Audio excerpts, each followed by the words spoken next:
Hello friends, welcome back to channel महापुरुषों की बातें। सत्संग जी सबको प्यार भरी राधा स्वामी। आइए सुनते हैं राधा स्वामी सत्संग व्यास द्वारा प्रकाशित पुस्तक सत्संग संग्रह भाग 1 में से लिए गए कुछ वचन। इस पुस्तक के पेज नंबर 250 पर हजूर महाराज चरण सिंह जी फरमाते हैं, आप देखें कि विद्या की शक्ति हम सब के अंदर मौजूद है, परंतु वह सोई हुई है। जब हम स्कूलों कॉलेजों में जाते हैं, अध्यापकों की आज्ञा मानते हैं, रातें जागते हैं, मेहनत करते हैं, तब बीए, एमए, विद्वान, इंजीनियर, डॉक्टर आदि बन जाते हैं। जिनके पास डॉक्टर या इंजीनियर की डिग्री है, पूछ कर देखें अध्यापकों ने कौन सी चीज़ घोल कर उनके अंदर डाली है। केवल अध्यापकों की संगति और साथ करने से ही आज वे इतने लायक बने बैठे हैं। जो अध्यापकों से डर कर भाग आते हैं, विद्या की शक्ति तो उनके अंदर भी होती है, पर वह सोई आती है और सोई हुई चली जाती है। इसलिए यहाँ स्वामी जी महाराज फरमाते हैं कि आपको जो कुछ मिलना है वह शब्द और नाम की कमाई से ही मिलना है। और जब भी अपने ख्याल को अंतर में शब्द और नाम से जोड़ सकेंगे, केवल गुरुमुखों के द्वारा ही जोड़ सकेंगे, साधु संतों और महात्माओं के द्वारा ही जोड़ सकेंगे कि हे भाई, जिस परमेश्वर ने तुझे पैदा किया है, उसने नाम रूपी संपत्ति तेरे अंतर में तेरे लिए रखकर उसका भेद, उसकी कुंजी गुरुमुखों के हवाले कर दी है। तो मन बुद्धि द्वारा ग्रंथ, पोथियाँ, वेद शास्त्र पढ़कर, सत्संग सुनकर कितना भी उस वस्तु को ढूंढने की कोशिश क्यों ना करे, कभी सफल नहीं हो सकेगा, जब तक तो गुरुमुखों के बताए हुए उपदेश पर नहीं चलता। इसलिए स्वामी जी महाराज बार बार हमें उसी नुक्ता और विषय पर लाते हैं कि जो कुछ भी मिलना है वे शब्द की कमाई से मिलना है, नाम की कमाई से मिलना है। जब भी नाम की कमाई कर सकेंगे, केवल गुरुमुखों के जरिए, मालिक के भक्तों के जरिए ही कर सकेंगे। स्वामी जी महाराज की शिक्षा हमें शरीर से बाहर नहीं ले जाने देती, हमारे मन को किसी कर्म कांड की ओर नहीं जाने देती। आप फरमाते हैं, सुरत खींच चढ़ावो गगनी की, केवल एक ही करने की आवश्यकता है कि सूरत को 9 द्वारों से निकाल कर आँखों के पीछे लाकर शब्द के साथ जोड़ो। यह नहीं कि गंगा गए तो गंगाराम बन गए, यमुना गए तो यमुना दास बन गए और जो भी किसी ने बताया वही कर्म करना शुरू कर दिया। यहाँ भी माथा टेक लिया, वहाँ भी माथा टेक लिया कि शायद सब कुछ इन चीज़ों से ही मिल जाएगा। आप फरमाते हैं कि इस बात को अच्छी तरह मन में बिठा लो कि जो कुछ भी मिलना है सूरज शब्द के अभ्यास से मिलना है, नाम की कमाई से मिलना है। हाथी के पाँव में सबका पाँव। जब तक पूजा पाठ, दान पुण्य का जो भी फल है वह सब शब्द और नाम की कमाई में ही आ जाता है। आप देखें, अगर हमारी ज़बान पर दिन रात उस मालिक का नाम चढ़ा हुआ है, उससे बड़ा और कौन सा जप हो सकता है। जब उस मालिक के हुक्म मालिक के भाने में रहते हैं, इससे बड़ा तप और कौन सा हो सकता है। जब प्यार में आकर महात्मा के स्वरूप को 24 घंटे 7 साल लिए फिरते हैं, इससे बड़ी पूजा और क्या हो सकती है। जब ख्याल को आंखों के पीछे टिकाकर अंतर में अनहद वाणी को सुनते हैं, इससे बड़ा पाठ और क्या हो सकता है। जब नाम रूपी अमृत को पीकर मन ही संसार से उदास और उचाट हो जाता है, इससे बड़ा वैराग्य क्या हो सकता है। न घर बार छोड़ने की जरूरत है, न बेटे बेटियों को त्यागने की आवश्यकता है। दुनिया में रहना है, सूरमा बन के रहना है, बहादुर बन के रहना है। दुनिया में रहते हुए भी दुनिया की गंदगी में नहीं लिबड़ना तथा अपनी सूरत को आंखों के पीछे लाकर नाम से जोड़ना है।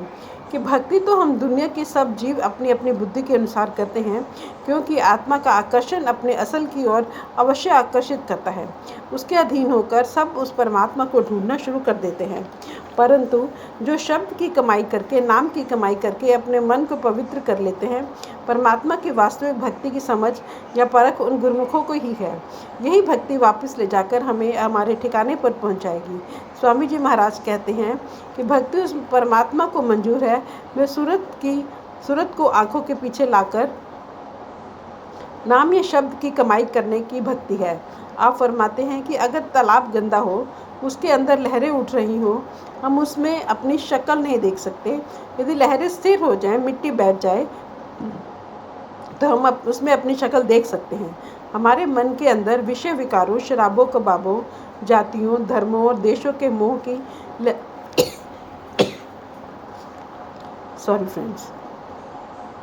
लहरें दिन रात उठ रही हैं।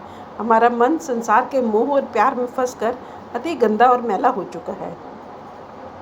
जब तक हम अपने आप को पहचानने के योग्य नहीं बनते, हम परमात्मा को पहचानने के योग्य कैसे बन सकते हैं। इस कार्य में सफलता प्राप्त करने के लिए यही उपाय है कि सूरत को शब्द के साथ जोड़ो, नाम के साथ जोड़ो।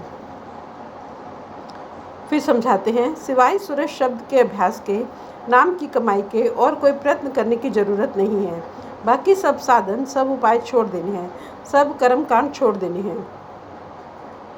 केवल सूरज शब्द की कमाई करनी है, नाम की कमाई करनी है। आप फरमाते हैं, मन की रुकावट को दूर करने का केवल एक ही उपाय है, अपने ख्याल को अंतर में शब्द के साथ जोड़ो, ना अंतर में नाम के साथ जोड़ो।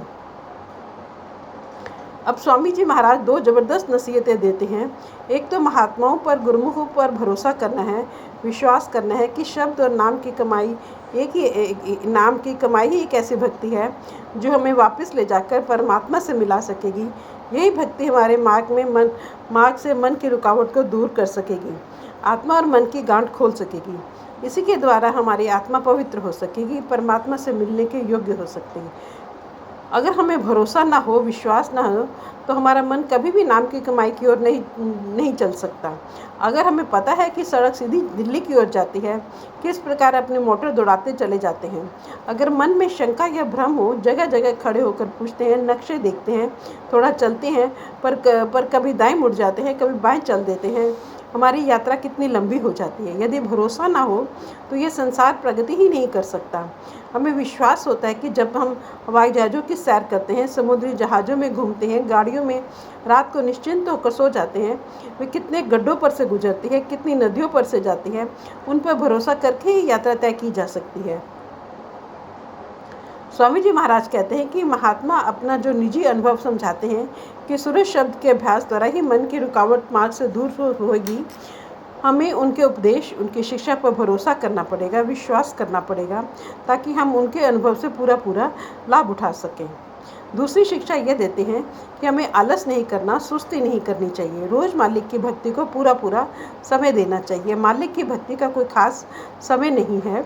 सुबह बैठें, दोपहर को बैठें, शाम को बैठें, जो भी समय उस मालिक की भक्ति नाम की कमाई के लिए निकालेंगे, वही समय हमारे लेखे में लिखा जाता है।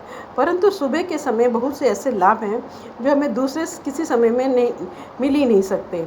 जिस समय हम सुबह सोकर उठते हैं, सबसे पहले हमारा शरीर बिल्कुल ताज़ा होता है। पिछले दिन की हमारी सारी थकावट दूर हो चुकी होती है।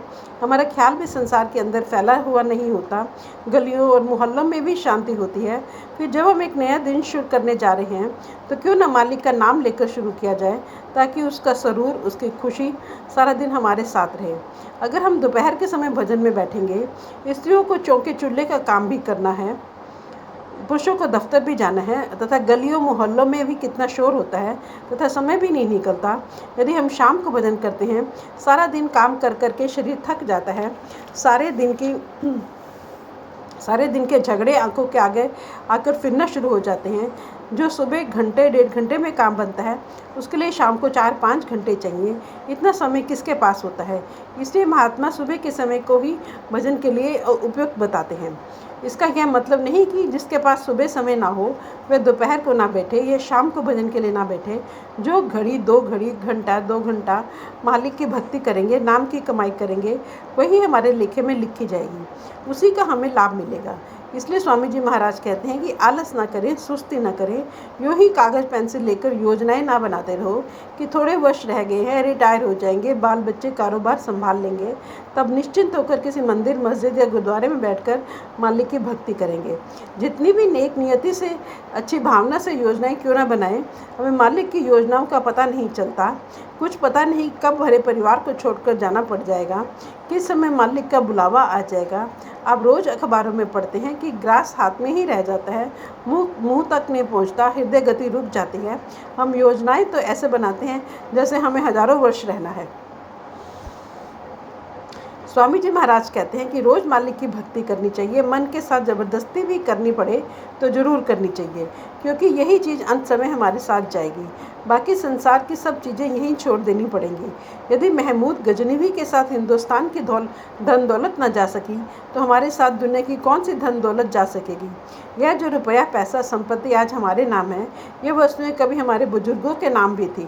अगर उनके साथ नहीं गई, हमारे साथ किस प्रकार जा सकेंगी? अगर ये चीज़ें किसी के साथ जा सकती तो लोग पहले बुक करवा के भेज देते हैं, हमारे हिस्से कुछ भी नहीं आता। स्वामी जी महाराज प्यार के साथ फरमाते हैं, इस बात में कभी आलस न करें, रोज़ नाम की कमाई करनी है, रोज़ मालिक की भक्ति करनी है। अब सब कुछ कहकर आप फरमाते हैं कि मैं अपनी ओर से कोई अनोखी बात नहीं बता रहा, कोई नई फिलॉसफी नहीं समझा रहा हूँ, सार सार सब गया। आप कहते हैं जितने भी संत महात्मा संसार में आते हैं सबका ये निजी अनुभव है तथा हर एक पर महात्मा ने इसी सूरज शब्द के अभ्यास का प्रचार किया है। महात्माओं के उपदेश को उनके असली कार्य में समझने की कोशिश करनी चाहिए। उनका उपदेश कुल आलम के लिए है, सारे संसार के लिए है। हमें उस ऊंचे और निर्मल उपदेश को जातियों, धर्मों और देशों में बंद करने की कोशिश नहीं करनी चाहिए, बल्कि उनकी निर्मल रूहानियत को समझना चाहिए ताकि सब लोग महात्मा की वाणी से लाभ उठा सकें।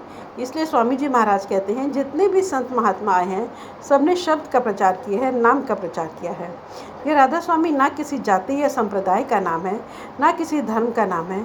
जिस प्रकार अन्य महात्माओं ने अपने अपने प्यार में उस परमात्मा के नाम रखे हुए हैं, उसी प्रकार हजूर स्वामी जी महाराज ने उस परमात्मा को राधा स्वामी कहकर याद किया है। राधा का अर्थ है आत्मा और स्वामी का अर्थ है परमात्मा। स्वामी स्वामी सभी महात्मा उस परमात्मा को कहते आए हैं, परंतु वह स्वामी किसका है? हमारी आत्मा का स्वामी है। इसलिए आपने साथ ही राधा का शब्द लगा दिया। यह कोई कौम नहीं है, कोई मजहब नहीं है, न कभी हमें यह कोशिश करनी चाहिए कि महात्माओं की इतनी ऊंची और निर्मल वाणी और उपदेश को किसी कौम या मजहब का रूप देने की कोशिश करें। मैंने अर्ज की थी कि महात्मा तो निर्मल रूहानियत का प्रचार करने के लिए ही आते हैं, केवल शब्द और नाम की कमाई करने का शौक़ और प्रेम पैदा करने के लिए ही आते हैं। हमें चाहिए कि महात्माओं के उपदेश को सही अर्थों में समझकर उससे लाभ उठाएं। स्वामी जी महाराज ने इस छोटे से शब्द में बड़ी अच्छी तरह स्पष्ट रूप से समझाया है कि शब्द और नाम की कमाई क्यों करनी है, शब्द और नाम किस जगह है, ख्याल को शब्द और नाम से किस प्रकार जोड़ना है। मेरा तीनों दिन भिन्न भिन्न महात्माओं की वाणी लेने का केवल इतना ही भाव था कि जितने भी संत महात्मा आए हैं सबका एक ही संदेश है, एक ही उपदेश है। हमें भी उनके अनुभव से लाभ उठाकर अपने ख्याल को अंतर में शब्द से जोड़ना चाहिए, नाम से जोड़ना चाहिए। Thank you.